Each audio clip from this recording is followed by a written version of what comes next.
Hello there guys, welcome back to Younes Talks Football. I hope all of you are doing well. So, happy Saturday. A little earlier than usual, but there's a reason, because it's Saturday and it's the weekend. So, make sure you're here later on tonight for video number 2, as we will get into what is going to go down from now up until later. Plus, go and check out the video from yesterday where I correct my opinion on Xavi Simons, who is linked with Chelsea. Go and have a look. Much appreciated, and you'll hear what I have to say about the player and should he join or should he not. Go and have a look. Now, talking about tonight, there's a big fight happening tonight, right? Alexander Usyk against Daniel Dubois. And I've got something to show you about Daniel Dubois. Here it is. Daniel Dubois on the Zone mentioned that he is a Chelsea fan, right? Big Chelsea fan.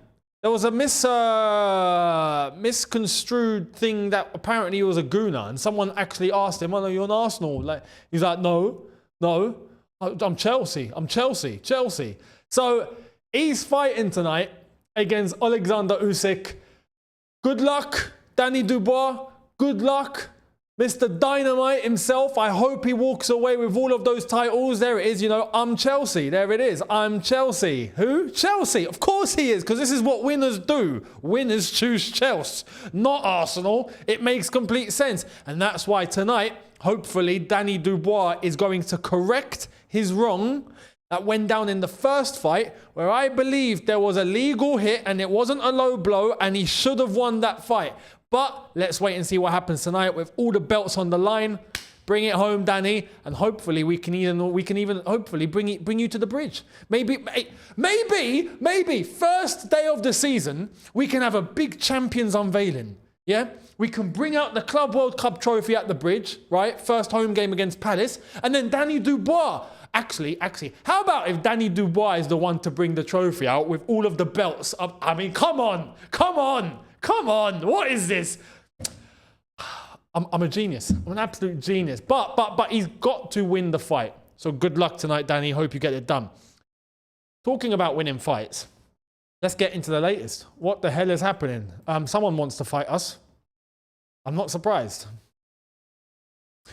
Uefa has warned Chelsea and Aston Villa on inflated player swap deals, and has told both clubs they will be looking at any future deals closely. Some rivals have viewed such deals as a way of artificially increasing income to help with PSR.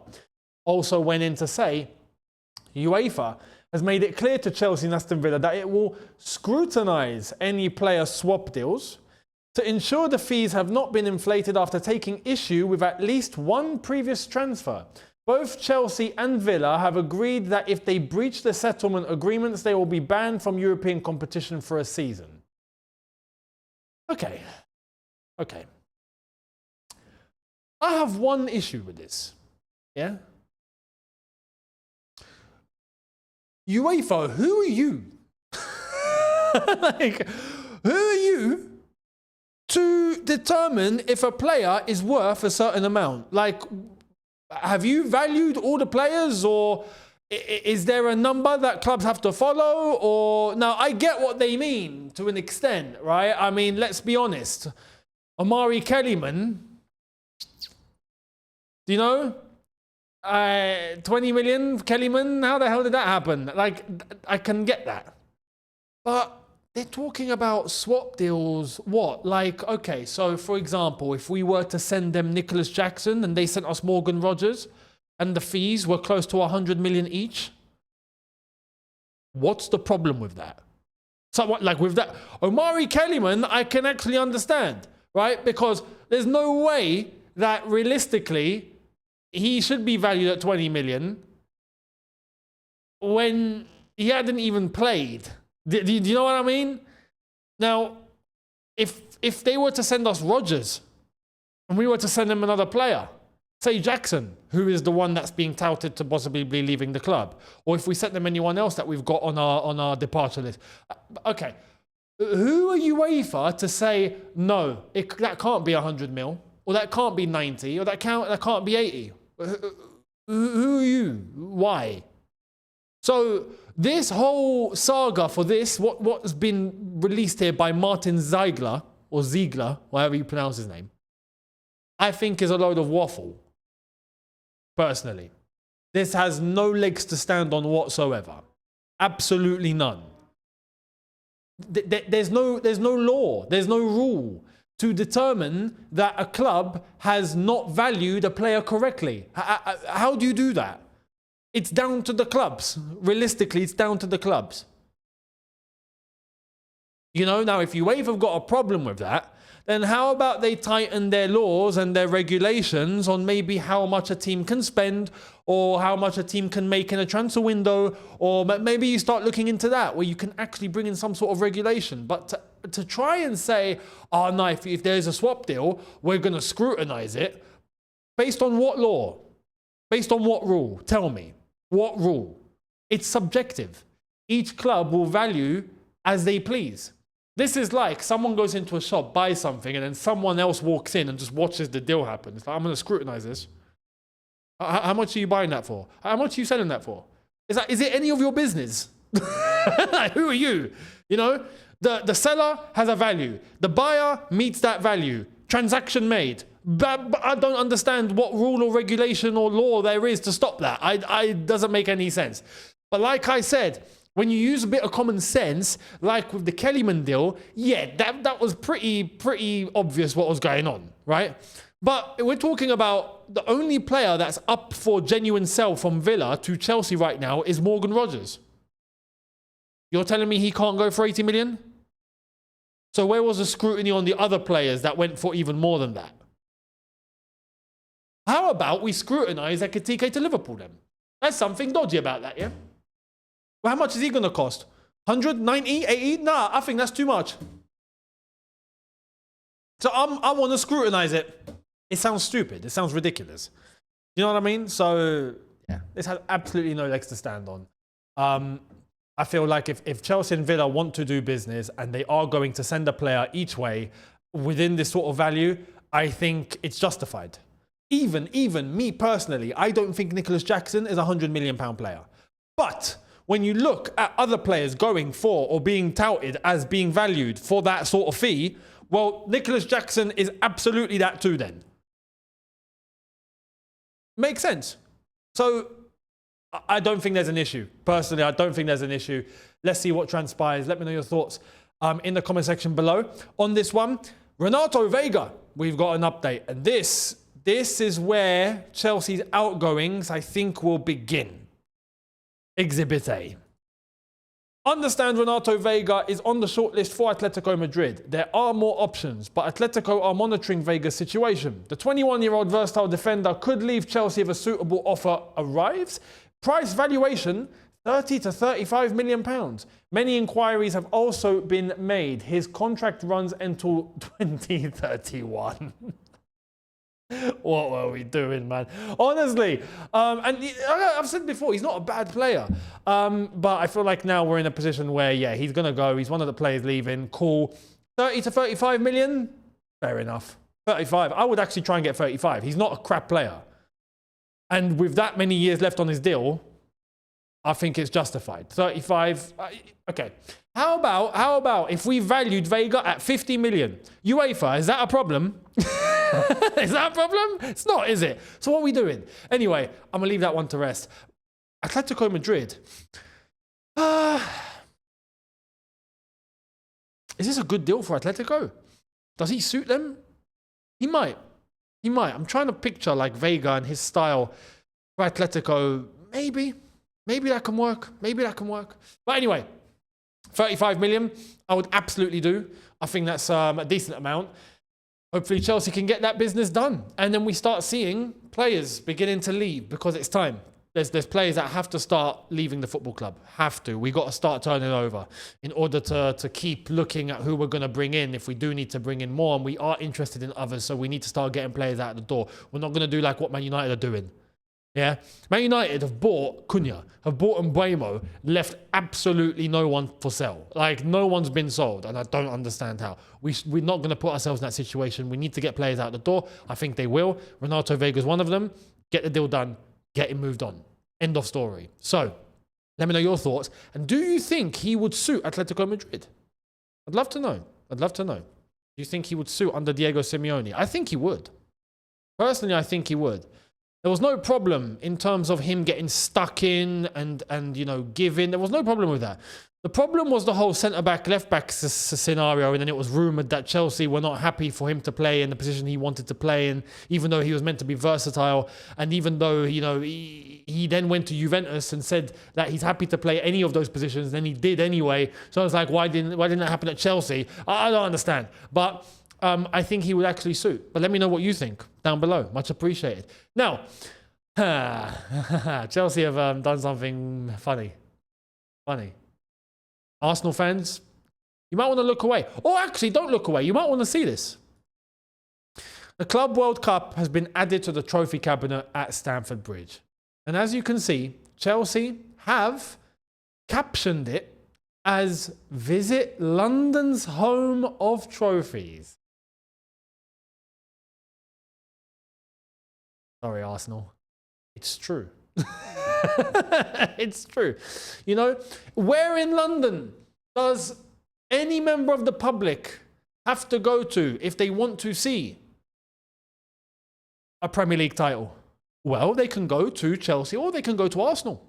If they want to see an FA Cup, where do they go to? Well, they can go to Chelsea or they can go to Arsenal. If they want to see a League Cup, where do they go to? Well, they can go to Chelsea or they can go to Arsenal. If they want to see a UEFA Cup Winners' Cup, where do they go? Well, they can go to Chelsea or they can go to Arsenal. If they want to see a Champions League, they can only go to Chelsea. If they want to see a Europa League, they can only go to Chelsea. If they want to see a Conference League, they can only go to Chelsea. If they want to see a Super Cup, they can only go to Chelsea. If they want to see the old Club World Cup, they can only go to Chelsea. If they want to see the new Club World Cup, they can only go to Chelsea. If they want to see any trophy that exists in domestic and continental and world football history that Chelsea can possibly compete for, they can go to Chelsea. So, sorry guys, this is true. London's home of trophies is indeed Chelsea and Chelsea only. Sorry, Gooners. Now, Gooners, stick around, because I'm about to make your day. Yes, I do have something good to say. For you, not for me. But I'm not all bad when it comes to you lot. It's better. But Arsenal look like they're on the brink of getting a deal done. Arsenal now close to a full agreement with Sporting for Victor Gyokeres. Hope is for a breakthrough over the weekend, with a small portion of the add-on still under discussion and Gyokeres waiting for permission to undergo a medical. 63.5 million euros plus 10 million euro package broadly agreed and only small details left. Looking like it's about to happen. Looking like this weekend could be it, guys. Now, there's been nothing as of right now, right? We're going to keep tabs until later tonight. Then we're going to keep tabs until tomorrow. And fingers crossed we don't hear anything and panic stations start to go off. Hopefully. I don't think so, though. I think it's going to happen. It's a matter of time. You don't get this far and then it doesn't happen. Gyokeres is about to join Arsenal. And that's a quality signing. For Arsenal, that is actually a quality signing. Now, I think it's going to get everyone to forget Madueke.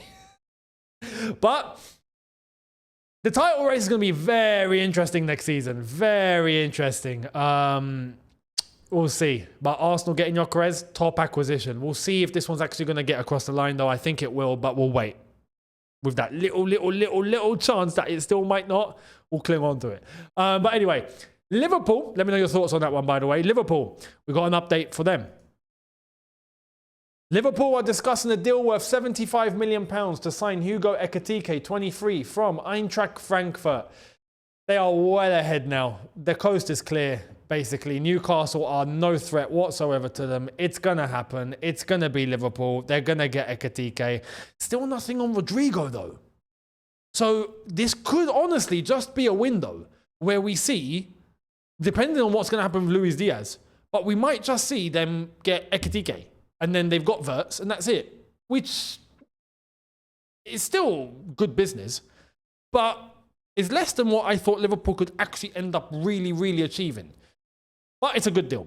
Newcastle, though, Newcastle are suffering. I'm about to come to Newcastle in a sec. But Liverpool about to get Ekitike too. This is why I'm saying the title race is going to be interesting, because you're seeing Liverpool do business. You're seeing Arsenal do their business. You're seeing City have already done their business. You're seeing Chelsea do their business, kind of already done it and are doing more. Next season's going to be interesting. I don't think anyone can call it, but we'll see.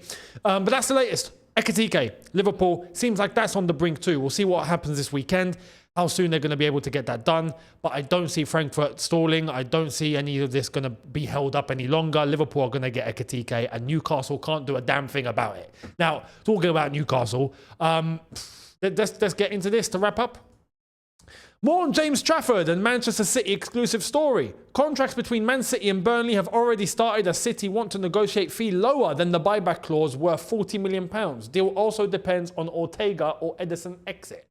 It's funny that despite all of this, and despite that they don't want to trigger the buyback clause yet, Newcastle are still chilling. Like, if you're going to try, you might as well go in now and pay the 40. Go in and be like, listen, we'll pay 40. City don't want to pay. That's their buyback clause. But listen, we'll pay it. You might just force City's hand, or you might get ahead, or City might be like, no, you know what? We're good then. You never know. Newcastle are getting absolutely done out here.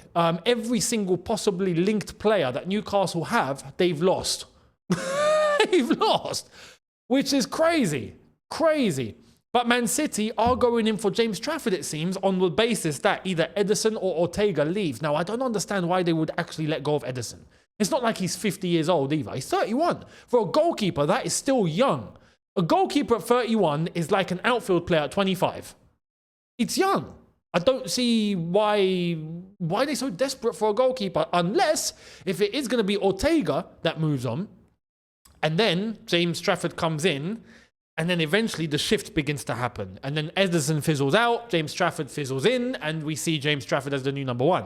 That could be a way to go. But apart from that, I don't see why this would have to be done now. If Ederson is still the guy, he's still got a lot of mileage left. I don't know.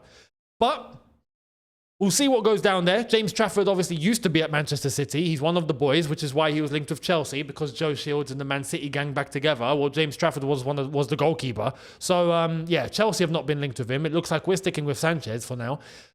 What's going to happen with James Trafford? We will wait and see. But they don't want to trigger their buyback, and they want to go lower, which kind of baffles me. I mean, you're Man City. Just pay your buyback.